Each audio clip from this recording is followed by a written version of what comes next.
Welcome to another episode of My Weird Prompts, an AI-generated podcast featuring the random prompts of Daniel Rosehill as answered by a revolving cast of friendly AI characters. Join us for deep dives into AI, technology, and whatever other random thing Daniel finds fascinating today.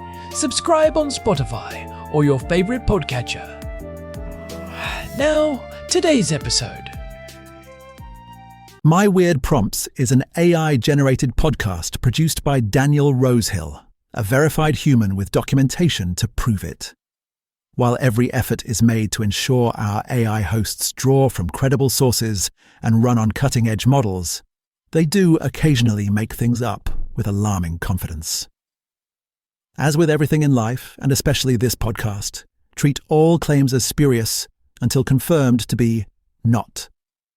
Daniel, Herman and Corn accept no responsibility for any decisions made based on the confident ramblings of our artificial presenters. Now, today's episode. Hey there, Herman and Corn. So my career has taken some interesting pivots and turns over the course of the years. And one of the more colourful periods was when, after moving to Israel, I guess a decade ago at this point, I delved in the world of freelance writing, and I didn't quite find myself writing the descriptions for porn videos, although I do sometimes think that there must probably be someone who has done that at some point in their career. But I did do an awful lot of VPN review writing, and yes, you heard that right, VPNs, as in the things that we connect in order to either increase our online security or we think we're increasing it, more practically speaking, we hope Netflix will think that we're based in a different part of the world. In other words, the geolocation reason for using VPNs, which is probably, I reckon, why an awful lot of... there's probably actually, I think, 2 user communities for VPNs, and those would be the main 2 uses. So I kind of reached the conclusion that with VPNs, and this is just my personal view here, there's something illogical about the privacy argument in that, you know, we're saying that, okay, we might be using a VPN because we don't want the big bad government to snoop on our online traffic. So, okay, fine. So we're going to sign up for a commercial VPN and we're going to route our web requests and traffic out through that VPN. But to my mind, there's a big counter argument there that haven't we just replaced the trust, that we're putting in our government, which we understand can subpoena an ISP if a user is found to be doing something illicit with their internet connection. And we've just instead put that trust in a VPN company, which often don't have very good transparency. And I think, inherent problem with VPN companies is that they can say, well, that's intentional. Our business is security, so we're not going to tell you who we are. And the thing about encryption, of course, is that whoever holds the encryption key can decrypt the traffic. So if your entire security posture is based upon the hope that the VPN company is not going to be, checking your traffic, even if the VPN company says that we have a zero log policy, we're the good guys, we're not the government, we're not snooping on you. Those are words, and unless you actually go physically into that VPN company, if you were to find out where they're based, you don't know for sure that they're not actually decrypting all of your traffic. So to me, the privacy logic doesn't make sense. The reason that I personally use a VPN in my daily life, besides the geolocation thing, is if I were in a hostel or a hotel and there's a shared internet connection. As a matter of course, I would turn on a VPN connection, but I'm not doing so because I care. I think that the government cares what I'm doing online. It's because I want to encrypt my traffic on the network in case anyone tends to be sniffing on it or whatever. So the next challenge I think that I have to VPNs and the VPN industry is that since I was last looking at VPNs, I see that there's now commercial VPNs providers that say that we are quantum resistant. And this brings us into the very intriguing world of cryptography, which is that even if you are on the outside, right, when you encrypt data from A to B, we're hoping that it's unreadable to intermediaries. But one potential way that encryption can be defeated is if someone's got a gigantic computer, and we're talking about, I guess, the kind of supercomputer level of brute forcing. And in reality, quantum computing poses a challenge to AES 256 and the encryption standards we have today. Now, all of this is well and good, but I have one major objection here. And this maybe will get us into a good discussion about the boundaries of privacy. As a law-abiding citizen, I want the authorities to be able to decrypt internet traffic with proper privacy safeguards in order the bad actors doing whatever they're doing, whether it's plotting, terror attacks or engaging in child pornography, that they're not able to do that without that there's a mechanism to disrupt their activities. So I don't actually want an internet in which anyone for the price of a $10 subscription can get encryption that is totally undefeatable by law enforcement. And again, I might be coming at it from the government trusting part of the argument, but I would argue that there's a very strong social issue arguing against unbreakable encryption. And frankly, if I'm being honest, I don't believe that the government is not able to decrypt traffic if they really want to. If there's a targeted investigation at a particular individual or group of individuals, I personally don't think that even AES 256 encryption or the quantum unbreakable encryption is going to be better than what your government has. And frankly, I think the government's job is to be better than the crooks. So if that is the case, I feel like they've got some catch up to do. So I'd love to get your take on what you think about the my arguments against VPNs and the technology, and what do you think? Do you think it is really the case that anyone can go out and buy unbreakable encryption for the cost of a few cups of coffee? Let's get into it. Hello and welcome to my weird prompts. I am Corn, your resident curious sloth, and I am joined as always by the one and only Herman Poppleberry. Today we are diving into a topic that has been sitting in our inbox from our producer Daniel Rosehill. It is all about the murky, often contradictory world of virtual private networks, or VPNs, and the massive claims they make about privacy and security. It is a pleasure to be here, Corn, and frankly it is about time we address this. The VPN industry has become a multi-billion-dollar behemoth, built largely on a foundation of fear and, in my professional opinion, some very creative marketing that skirts the edge of technical reality. Well, that is a strong start. The prompt we are looking at today comes from someone who actually worked on the inside of the industry as a freelance reviewer. They are raising some serious red flags about where we place our trust. The core idea is that when you use a VPN to hide from the government or your internet service provider, you are really just moving that trust to a private company that might be even less transparent. Precisely, it is a shell game. You are redirecting your data flow through a different pipe, but someone still owns the pipe. As a donkey who appreciates a sturdy fence, I can tell you that a fence is only as good as the person who holds the key to the gate. I love that, but before we get too deep into the trust issue, I want to talk about the practical side. Our producer mentioned that they mainly use VPNs for public Wi-Fi, like in a hotel or a coffee shop, just to keep the local hackers out. That makes total sense to me. If I am sitting in a cafe, I do not want the guy at the next table seeing my banking password. Is that not a legitimate use case? Oh, it is absolutely legitimate, but even then it is becoming less necessary. Most of the internet now uses HTTPS, which is Hypertext Transfer Protocol Secure. That already encrypts the data between your browser and the website. A VPN adds another layer, which is fine, but the industry sells it like you are walking through a digital war zone without armor if you do not pay them $10 a month. Okay, but hang on. Even with HTTPS, my internet provider can still see which websites I am visiting, right? They might not see the specific page, but they see I am on a certain bank site or a certain medical forum. A VPN hides that metadata. That feels like a real privacy win to me. It is a win only if you trust the VPN provider more than your internet provider. Your internet provider is a heavily regulated utility in many countries. They have physical offices, legal departments, and strict data retention laws they have to follow. Many of these commercial VPNs are headquartered in tropical islands with zero oversight. You are taking your data out of a regulated environment and handing it to a company whose only promise of privacy is a flashy website and a slogan.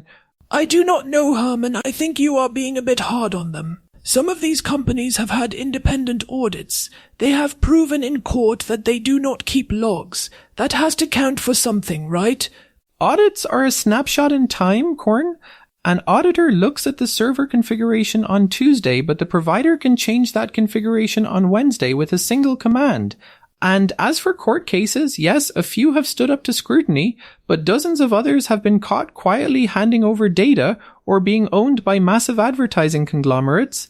The lack of transparency is the feature, not the bug. That is a fair point. It is a bit of a black box situation. But let's move to the really futuristic stuff in the prompt. Lately, these companies are starting to talk about quantum resistance. They are claiming that their encryption can stand up to quantum computers. Is that even a real thing yet, or is it just more marketing fluff? It is mostly fluff for now, but with a grain of theoretical truth. Current encryption, like the standard AES 256, relies on math problems that are incredibly hard for traditional computers to solve. A powerful enough quantum computer could, in theory, crack those problems in seconds. However, those computers do not really exist in a functional large-scale capacity yet. So they are selling us a shield against a sword that hasn't been finished yet. Exactly. And even if they are using post-quantum algorithms, those algorithms are brand new. They haven't been battle-tested. In the world of cryptography, new is often dangerous. I would much rather trust a standard that has been poked and prodded for 20 years than something a VPN company claims is quantum proof just to stay ahead of the news cycle. I see where you are coming from, but I think there is a value in being prepared. If the government is harvesting data now to decrypt it 10 years later when they do have quantum computers, then shouldn't we be using the best stuff available today? That is the harvest now, decrypt later theory. It is a valid concern for state secrets, but for the average person's browsing habits, it is overkill. And it brings us to a really controversial point in the prompt, the idea that maybe we should not have unbreakable encryption. Our producer suggested that law enforcement needs a way in to stop criminals.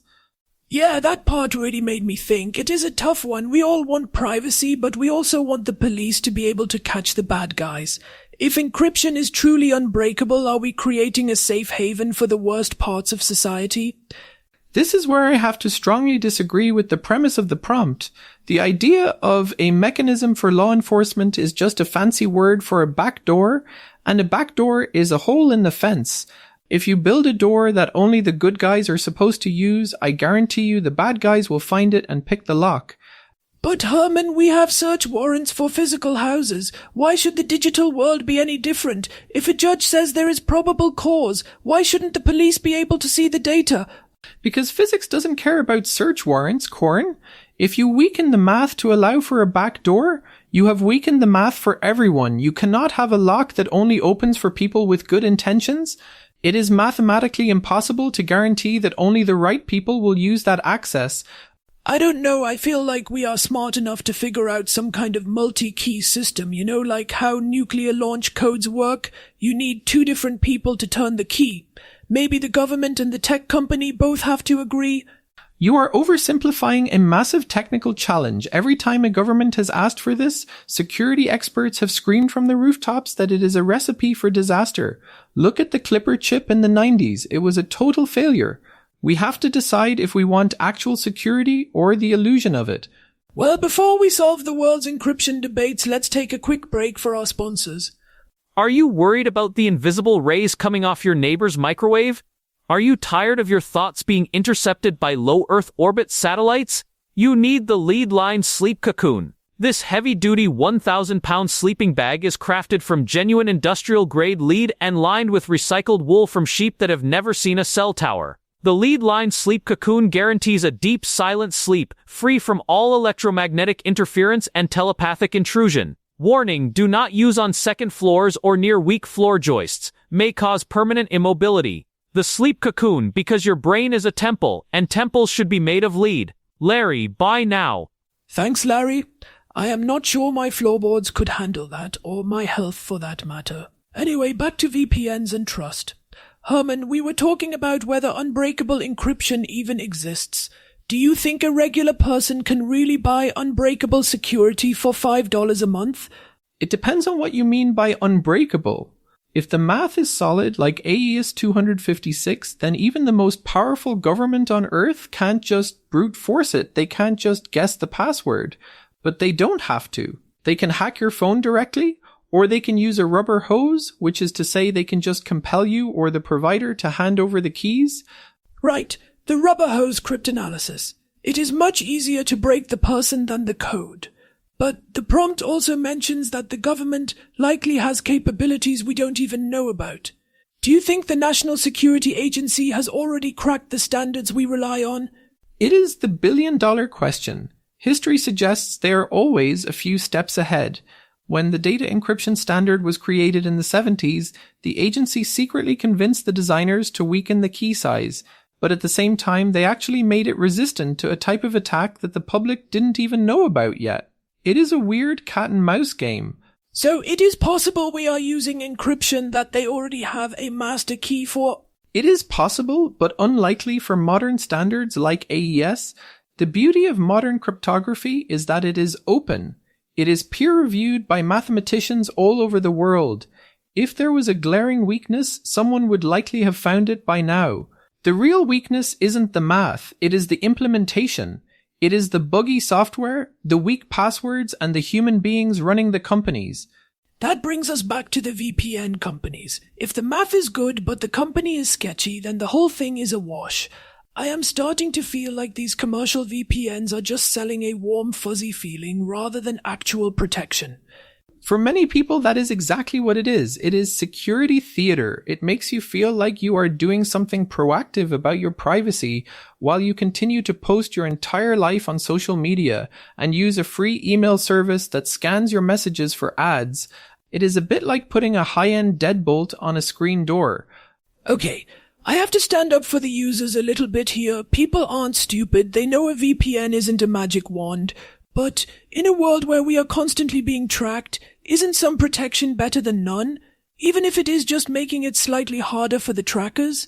I would argue that it can sometimes be worse than none. It gives you a false sense of security. You might take risks you wouldn't otherwise take because you think you are invisible. But you are never invisible online. Your browser has a unique fingerprint. Your behavior patterns are recognizable. A VPN only changes your IP address. It doesn't change who you are. That is a bleak way to look at it, Herman. We're just digital ghosts being followed by ghosts. I prefer to think of us as very well-documented donkeys in a very large pasture. Speaking of being followed, I think we have someone on the line who has some thoughts on this. Oh, you are right. We have Jim on the line from Ohio. Hey, Jim, what is on your mind today? Yeah, Jim from Ohio here. I have been listening to you two yapping about these VPN things, and honestly, it sounds like a bunch of malarkey. Back in my day, if you wanted privacy, you just closed the curtains and didn't talk to the neighbors. Now you're telling me I gotta pay some company in the Cayman Islands to hide my grocery list? It's ridiculous. Well, Jim, it is more about protecting your personal data and banking info. Personal data? Please. The government already knows what I eat for breakfast because of my loyalty card at the Piggly Wiggly.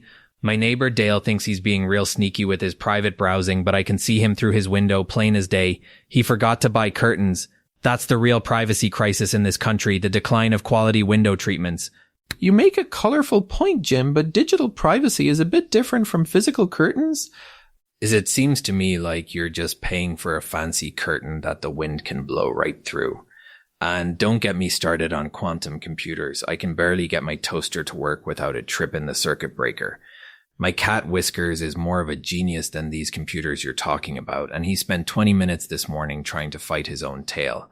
You guys are just overcomplicating things to feel smart. It's all just a big scam to get $10 a month out of honest people. Thanks for the perspective, Jim. I think there is definitely a segment of the population that feels exactly like you do. You bet there is. Now, I gotta go. The weather's turning, and I need to make sure my bird feeder is secure. Those squirrels are getting bold. They don't need a VPN to steal my sunflower seeds, I'll tell you that much. Goodbye. Thanks for calling in, Jim. Wow, he really doesn't buy the hype, does he? Jim is a skeptic, and honestly, we need more skeptics when it comes to the tech industry. He is right that we've traded a lot of our privacy for convenience long before VPNs even entered the chat. So let's get practical. If someone is listening to this and they're thinking about their own VPN subscription, what should they actually do? If the trust is just moving from the ISP to the VPN, how do we decide who to trust? First, stop looking at the marketing. If a VPN claims they can make you anonymous, they are lying. No one is anonymous on the internet. Look for companies that have a long track record, transparent ownership, and have undergone multiple rigorous third-party audits of their infrastructure. And most importantly, use a VPN for a specific purpose, like protecting yourself on public Wi-Fi rather than as a general invisibility cloak. And what about the unbreakable encryption part? Should we be worried that the government might be able to see everything eventually? We should be aware of it, but not paralyzed by it. For the average person, the biggest threats aren't the National Security Agency. They are phishing scams, weak passwords, and data breaches at the companies where you actually store your information. Your VPN won't save you if you use password 123 for your email. That is a great point. It is about the whole ecosystem of security, not just one tool. I think I disagree with our producer on one thing, though. I don't think we should ever intentionally weaken encryption for law enforcement. It just feels too dangerous. Even if it makes the police's job harder, the cost to everyone else's security is too high. I am glad to hear you say that, Corn. It is a rare moment of clarity for a sloth. Encryption is one of the few tools we have that actually shifts the power balance back toward the individual. We shouldn't give that up lightly. Hey, I have plenty of moments of clarity, they just happen at a slower pace. Fair enough. I think the takeaway here is that there is no such thing as a set it and forget it solution for privacy. It requires constant skepticism and a real understanding of what these tools can and cannot do. Absolutely. Well, this has been a deep dive into the digital weeds. We want to thank our producer Daniel for sending in this prompt. It really forced us to look at the reality behind the slogans. It certainly did, and it reminded me why I prefer the simplicity of a good sturdy fence. You can find My Weird Prompts on Spotify and all your favorite podcast platforms. We'll be back next time with another deep dive into whatever strange ideas come our way. Until then, keep your data close and your encryption keys closer. Thanks for listening, everyone. Goodbye. Goodbye. Thanks for listening to another episode of My Weird Prompts, an AI-generated podcast featuring Daniel Rosehill's AI prompts, as answered by a revolving cast of friendly AI characters including me, Cornelius the Sloth. Subscribe on Spotify or visit myweirdprompts.com.